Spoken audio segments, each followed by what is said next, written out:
Strega Nona by Tommy DePaola.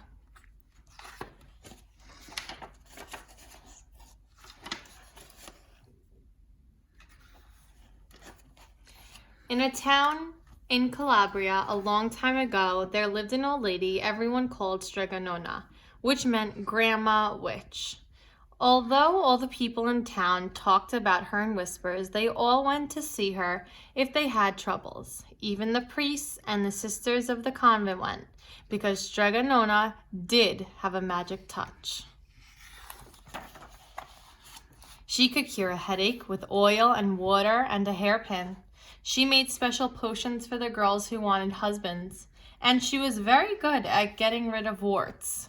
But Strega Nona was getting old, and she needed someone to help her keep her little house and garden, so she put up a sign in the town square. And Big Anthony, who didn't pay attention, went to see her. "Anthony," said Strega Nona, "you must sweep this house and wash the dishes. You must weed the garden and pick the vegetables. You must feed the goat and milk her, and you must fetch the water. For this I will give you 3 coins and a place to sleep and food to eat." "Oh, grazie," said Big Anthony. "The one thing you must never do," said Strega Nona, "is touch the pasta pot.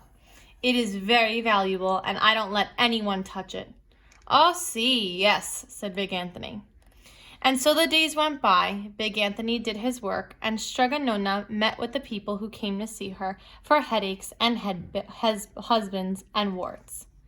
Big Anthony had a nice bed to sleep in next to the goat shed, and he had food to eat. One evening, when Big Anthony was milking the goat, he heard Strega Nona singing. Peeking in the window, he saw Strega Nona standing over the pasta pot. She sang, "Bubble, bubble, pasta pot, boil me some pasta nice and hot. I'm hungry and it's time to sup. Boil enough pasta to fill me up." And the pasta pot bubbled and boiled and was suddenly filled with steaming hot pasta. And then Strega Nona sang, "Enough, enough, pasta pot. I have my pasta nice and hot. So simmer down my pot of clay until I'm hungry another day." "How wonderful," said Big Anthony. "That's a magic pot for sure." And Strega Nona called Big Anthony in for supper. But too bad for Big Anthony, because he didn't get to see Strega Nona blow 3 kisses to the magic pasta pot. And this is what happened. The next day when Big Anthony went to the town square to fetch the water, he told everyone about the pasta pot. And naturally, everyone laughed at him because it sounded so silly. A pot that cooked all by itself? "You'd better go and confess to the priest, Big Anthony," they said. "Such a lie." And Big Anthony was angry, and that wasn't a very good thing to be. "I'll show them," he said to himself. "Someday we'll get the pasta pot and make it cook, and then they'll be sorry." That day came sooner than even Big Anthony would have thought, because 2 days later, Strega Nona said to Big Anthony, "Anthony, I must go over to the mountain to the next town to see my friend Strega Amelia. Sweep the house and weed the garden, feed the goat and milk her, and for your lunch there are some bread and cheese in the cupboard. And remember, don't touch the pasta pot." "Oh, yes, yes, Strega Nona," said Big Anthony, but inside he was thinking, "My chance has come." As soon as Strega Nona was out of sight, Big Anthony went inside, pulled the pasta pot off the shelf, and put it on the floor. "Now let's see if I can remember any of the words," said Big Anthony, and Big Anthony sang, "Bubble, bubble, pasta pot, boil me some pasta nice and hot. I'm hungry and it's time to sup. Boil enough to fill me up." And sure enough, the pot bubbled and boiled and began to fill up with pasta.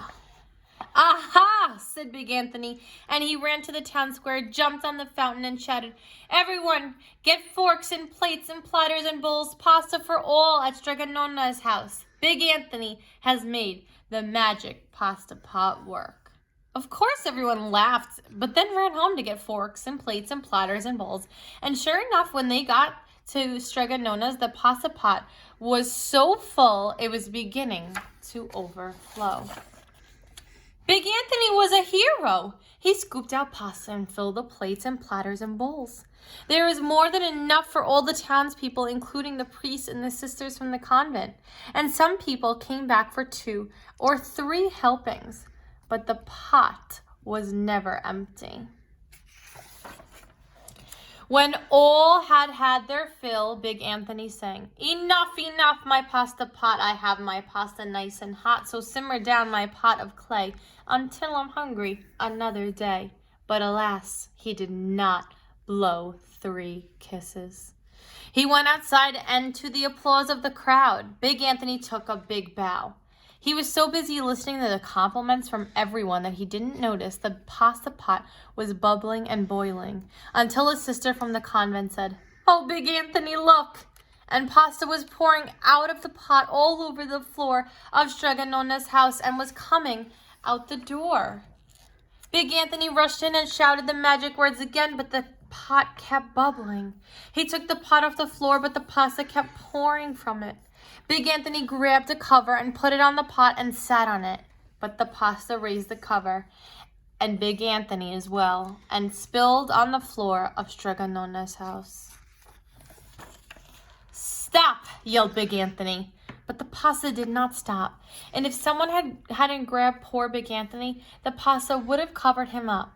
The pasta had all but filled the little house. Out of the windows and through the doors came the pasta, and the pot kept right on bubbling. The townspeople began to worry. "Do something, Big Anthony," they said. Big Anthony sang the magic song again, but without the 3 kisses, it did no good. By this time, the pasta was on its way down the road, and all the people were running to keep ahead of it. "We must protect our town from pasta," shouted the mayor. "Get mattresses, tables, doors, anything to make a barricade." But even that did not work. The pot kept bubbling, and the pasta just kept coming. "We are lost," said the people, and the priests and the sisters of the convent began praying. "The pasta will cover our town." And it certainly would have, had Strega Nona not come down the road home from her visit. She didn't have to look twice to know what had happened. She sang the magic song and blew the 3 kisses, and with a sputter, the pot stopped boiling and the pasta came to a halt. "Oh, grazie, thank you, Strega Nona," the people cried. But they then turned on poor Big Anthony. "String him up," the men of the town had shouted. "Now wait," said Strega Nona, "the punishment must fit the crime." And she took a fork from a lady standing nearby and held it out to Big Anthony. "All right, Anthony, you wanted pasta from my magic pasta pot," Strega Nona said. "And I want to sleep in my little bed tonight. So start eating." And he did. Poor Big Anthony. It's a lot of pasta. The end. Thank you for listening.